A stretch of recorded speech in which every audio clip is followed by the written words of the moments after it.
Hey guys, in this video the lovely team is going to be looking at disrupting attachment as part of your A-level psychology. Now there are lots of studies and facts that you need to remember in this, so to help you with that, over on my website there are loads of multiple choice questions just waiting for you.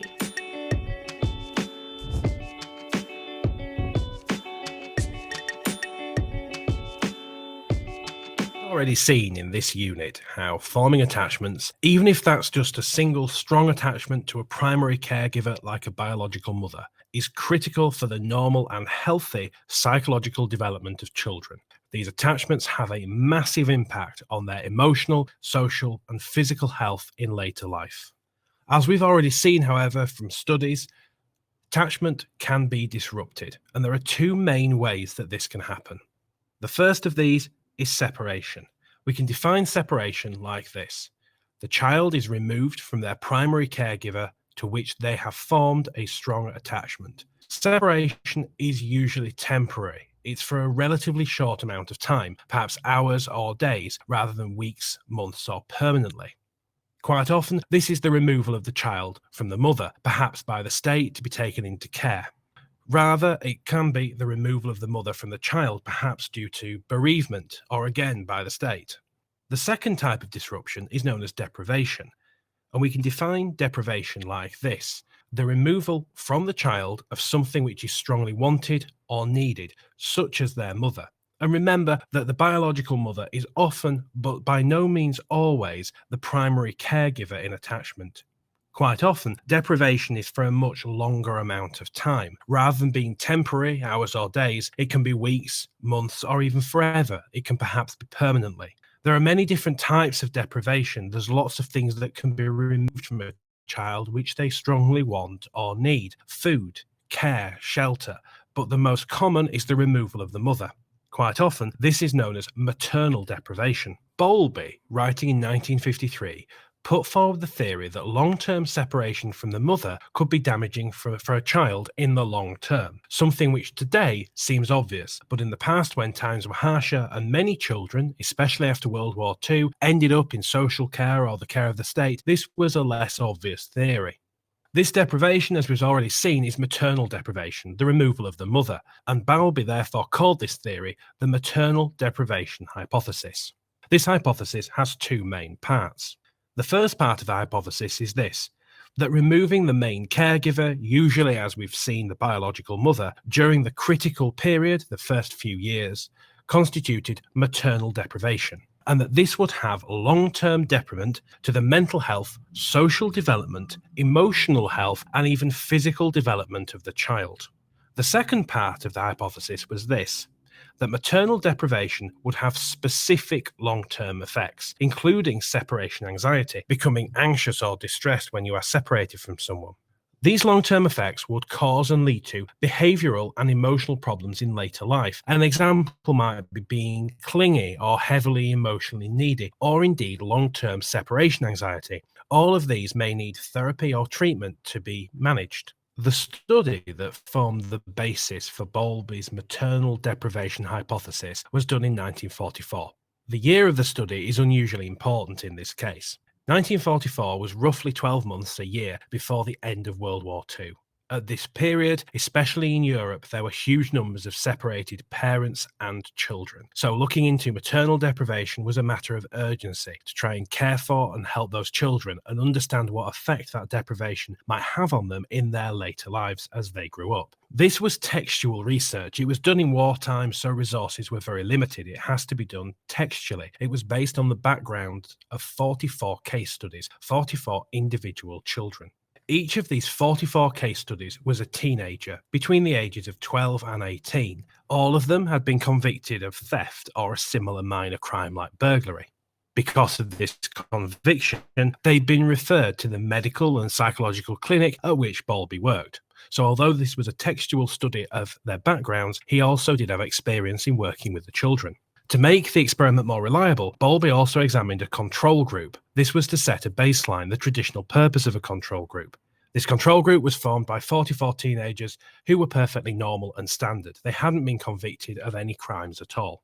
Bowlby found that 17 of the thieves, 17 of that initial group of 44 that had been convicted, had experienced separations from their mother before the age of 2, well within that critical period, which is usually defined as being the first 3 years. This compared with only 2 in the control group.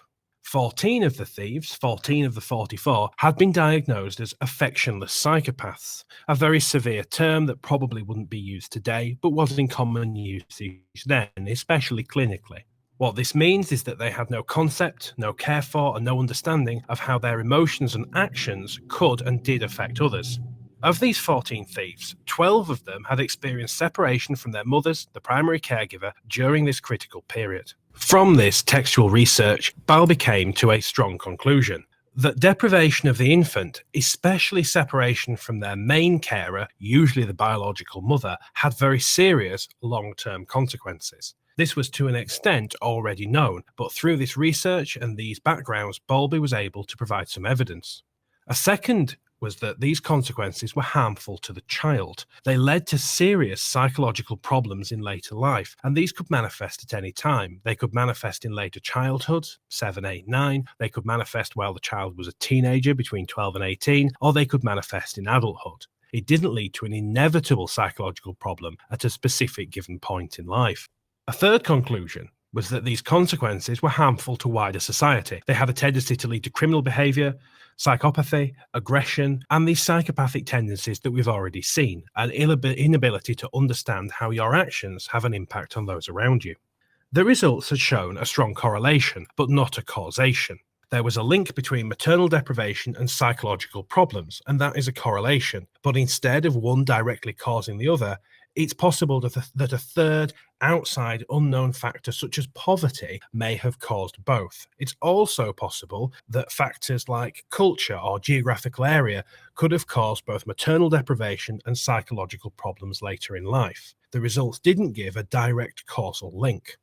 As we've already seen, the case studies did provide very detailed information. It was looking at extensive background of these children, but 44 is still a very small sample size, so you can't necessarily generalize these findings to an entire population.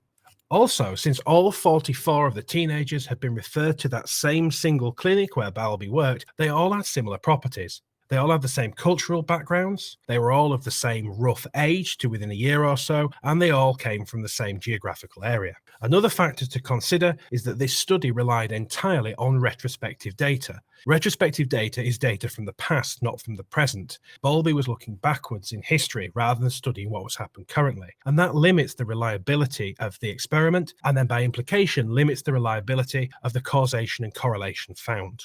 We've already seen how Bowlby looked at deprivation, but a study done by Robertson and Robertson quite later on in 1968, so about 20 years after Bowlby's research, looked at separation.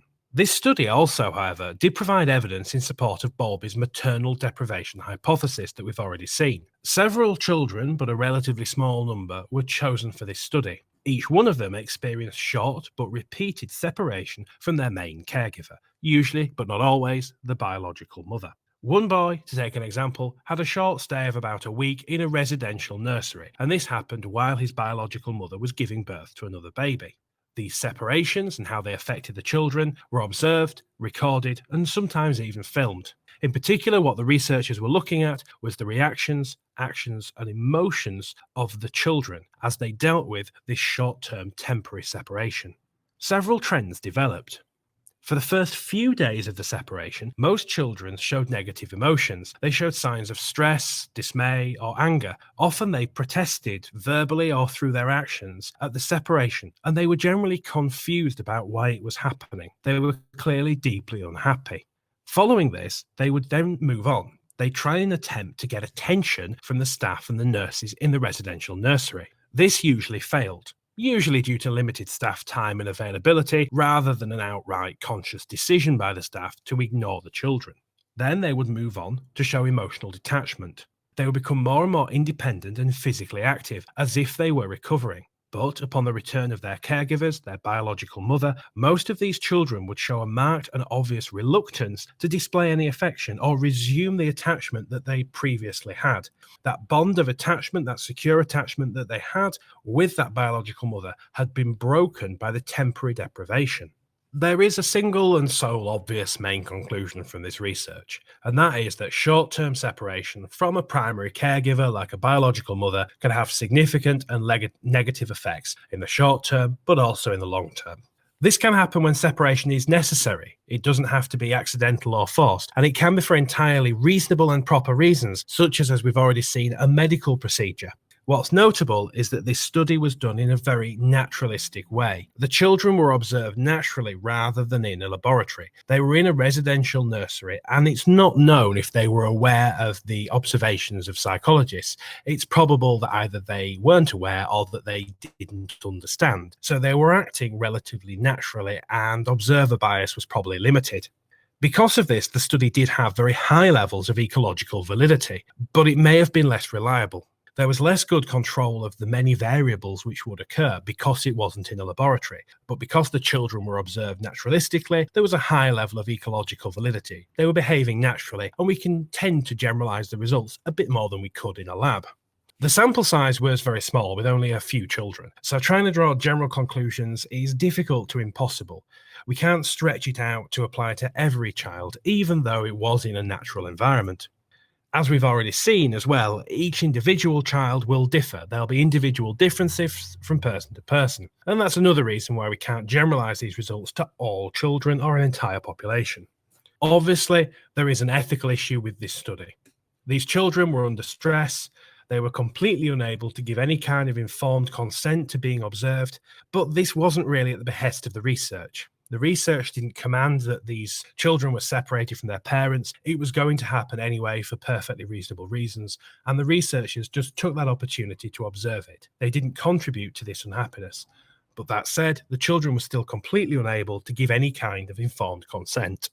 There is a possibility of an observer effect. The children may have acted in a certain way because of the observation. It's difficult to say. They weren't aware of the observers, but subconsciously they may have acted up anyway.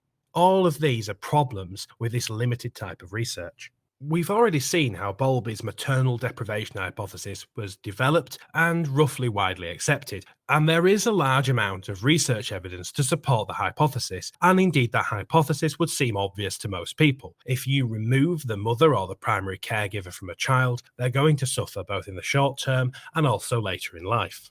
But a lot of this research has a very small sample size. Out of necessity, it's not possible to conduct research on thousands of children. You have to limit your sample. It's not usually repeatable, partly for ethical issues, but partly because the scenarios don't crop up that often. Because of that, it's also not scalable, and it cannot be generalized to children everywhere, in every culture, every setting, and every time period. That's not a possibility. We can't say if the hypothesis applies to children in all countries, as not all countries' children have been analysed in this way. Studies on children in orphanages and similar institutions have also showed that they developed at a slower rate mentally, emotionally, and socially, which to an extent backs up this maternal deprivation hypothesis. If the children are growing up in an orphanage, they don't have access to that sole, single maternal figure. A lot of Bowlby's research has been widely condemned, both at the time and since. He failed to take into account a range of other factors which were prominent back in the 40s and 50s, like poverty or indeed the war. This criticism does also tend to apply to other research into the disruption of attachment. The disruption of attachment and its effect is complicated by a huge number of other issues: poverty, the politics of the time, substance and drug abuse, or indeed just the culture of the age. Bowlby's hypothesis, and indeed the evidence behind it, was done mostly in the 1940s, 1950s and 1960s, which is now quite a long time ago. You can't say for certain that the same results would be found today, and a lot of ethical issues and safeguarding of children means that this type of research is unlikely to be precisely repeated. We've looked extensively in this video about how attachment can be disrupted, about how it can be stopped at an early age, especially in that critical period of the first 3 years or so. But the disruption of attachment isn't a one-way process. It can be reversed.